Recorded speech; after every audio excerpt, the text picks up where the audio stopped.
Kolluru వెలుమలలో best flat కోసం చూస్తున్నారా? రాధేశ్ కైనే ఎంచుకోండి.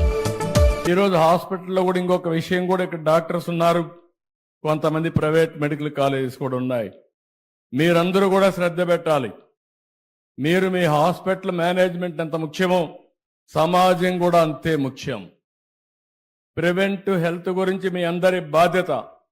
ప్రజా చైతన్యం తీసుకురావాల్సిన అవసరం ఉంది. అదే సమయంలో రియల్ టైం మానిటరింగ్ కూడా. చీటికి మాటికి మీరు హాస్పిటల్ అందరినీ పేషెంట్లు చేర్చి తద్వారా వాళ్ళకు రూమ్ రెంట్లు వేసి విపరీతంగా భద్రత పెంచేసే పరిస్థితికి వస్తున్నారు. ఈరోజు వేరబుల్స్ వచ్చాయి. ఏ డిసీజ్ వచ్చినా ఆయన ఇంటి దగ్గర ఉంటే మీరు ఇక్కడి నుంచి మానిటర్ చేసి అవసరమైనప్పుడు అతను హాస్పిటల్కి షిఫ్ట్ చేసే మెకానిజం వస్తూ ఉంది. అంబులెన్సెస్ ఉన్నాయి. అంబులెన్సెస్ కూడా మనకు కావలసిన ఎక్విప్మెంట్ అంతా పెట్టే పరిస్థితికి వస్తున్నాం. అందుకని అందరం కూడా ఆలోచించుకోవాల్సింది, రాబోయే రోజుల్లో మానిటరింగ్ కూడా పేషెంట్ ఎక్కడుంటే అక్కడ చేసి అవసరమైతే హాస్పిటల్ తీసుకురావడం, అవసరమైతే ఆపరేషన్లు చేసే పరిస్థితి రావాలి. అప్పుడే కాస్ట్ తగ్గించగలుగుతాం. ఇవన్నీ కూడా టెక్నాలజీ వచ్చింది కాబట్టి మనం సమర్థవంతంగా చేసే పరిస్థితి వస్తుందని చెప్పి కూడా నేను మీకు తెలియజేస్తున్నా.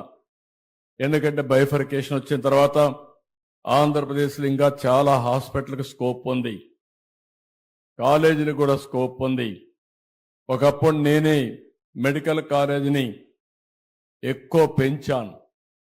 ఆ రోజుట్లోనే మీరు చూస్తే మెడికల్ ఎడ్యుకేషన్ కోసం అన్ని జిల్లాల్లో ఒక మెడికల్ కాలేజ్ ఇచ్చాం, చదువుకు ప్రాధాన్యత ఇచ్చాం, రెవెన్యూ డివిజన్లో ఇంజనీరింగ్ కాలేజీలు ఇచ్చాం, మండల్లో జూనియర్ కాలేజ్ ఇచ్చాం, ఎవ్రీ 5 కిలోమీటర్లు ఒక హై స్కూల్ ఇచ్చాం, 3 కిలోమీటర్లు ఒక అప్పర్ ప్రైమరీ స్కూల్ ఇచ్చాం.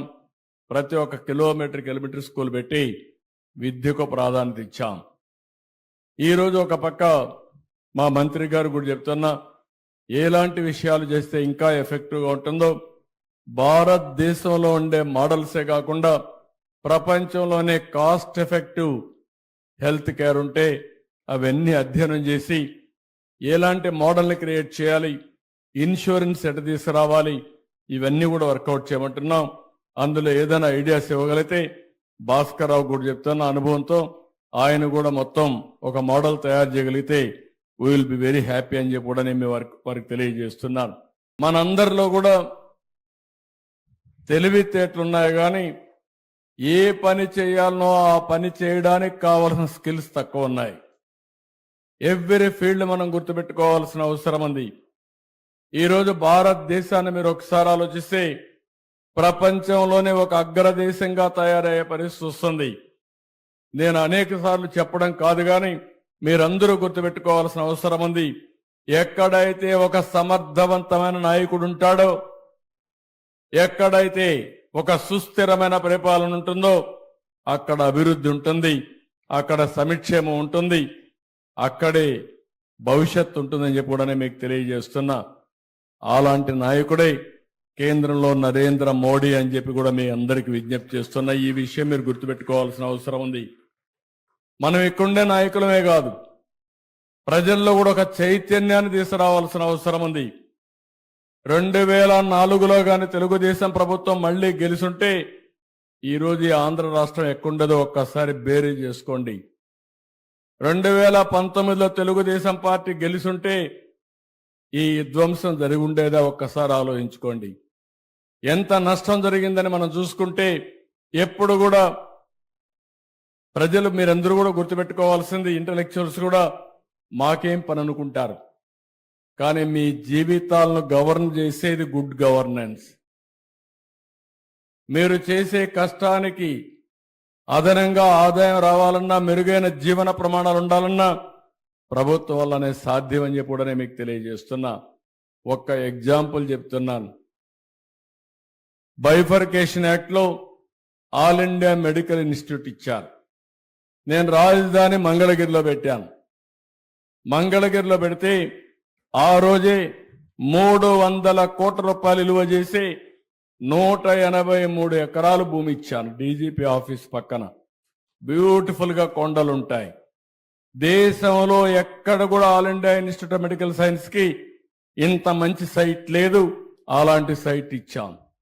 వాళ్ళు కూడా 1618 కోట్ల రూపాయలు ఖర్చు పెట్టి 960 బెడ్లతో హాస్పిటల్ ఎస్టాబ్లిష్ చేశారు. 10 రూపాయలే ఓపీ. అలాంటిది పెడితే నేను ముఖ్యమంత్రి అవుతానే ఆ సూపరింటెండెంట్ వచ్చి అడిగాడు, సార్ మీరు ఆ రోజు మంచి ఉద్దేశంతో ఇవన్నీ చేశారు, నీళ్లు లేవు, నీళ్లు లేకుండా ఉంటే మేము 600 టిప్పర్స్ ట్యాంకర్స్ పెట్టి నీళ్లు తెప్పిస్తున్నాం, అవి తిరుగుతుంటే ఏం చేయాలని అర్థం కాకుండా ఓపీ క్లోజ్ చేశాం, రూములు కూడా ఆపరేట్ చేయడం లేదు, మీరు నీళ్లు ఇస్తే మేము ఆపరేట్ చేస్తామంటే నీళ్లు కాకుండా రోడ్డు కూడా వేయకుండా వదిలిపెట్టారు.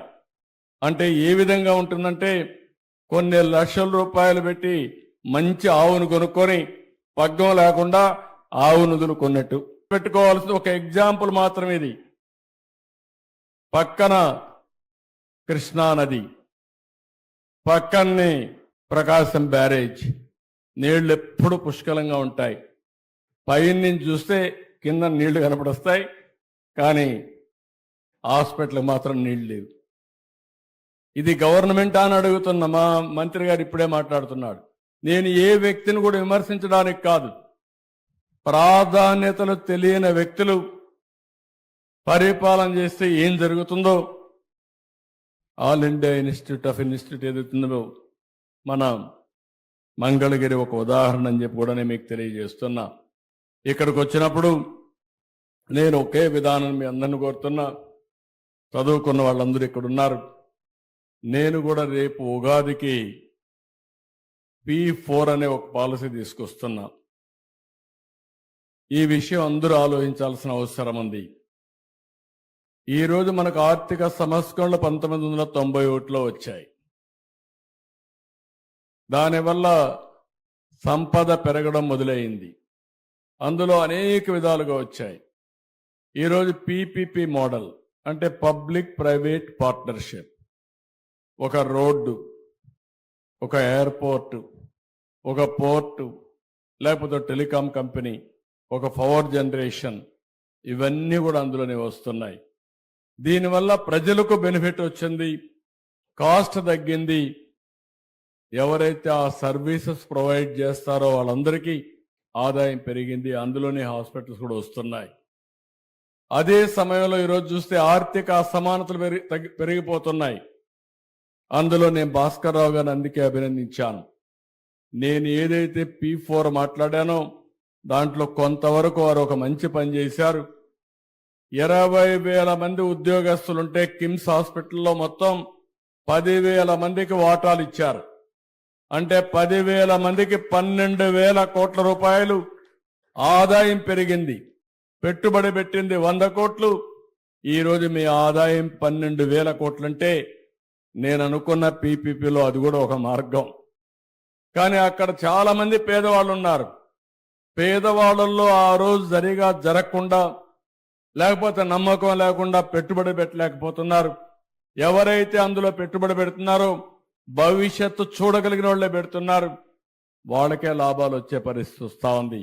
సమాజానికి ఒక బాధ్యత తీసుకుని P4 అంటే పబ్లిక్ ప్రైవేట్ పీపుల్ పార్ట్నర్షిప్ తీసుకుని హై నెట్వర్త్ ఇండివిజువల్స్ అంతా పేదవాళ్ళని అడాప్ట్ చేసుకునే మార్గం చూడాలి.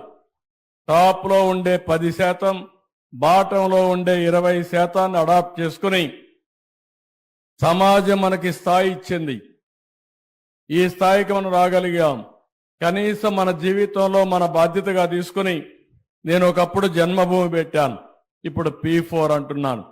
కనీసం మీరు మీ జీవిత కాలంలో మీ కుటుంబం కోసమే కాకుండా, మీకోసమే కాకుండా సమాజం కోసం బతికే విధంగా ఒక 10 మందినో 20 మందినో 50 మందినో పైకి తీసుకొచ్చే కార్యక్రమానికి శ్రీకారం చుట్టడానికి P4 పాలసీ తీసుకొచ్చానని చెప్పి కూడా నేను మీకు తెలియజేస్తున్నా. సుమన్ టీవీలో మీ పర్సనల్ అండ్ బిజినెస్ ప్రమోషన్స్ కోసం కింది నెంబర్కి కాంటాక్ట్ చేయండి.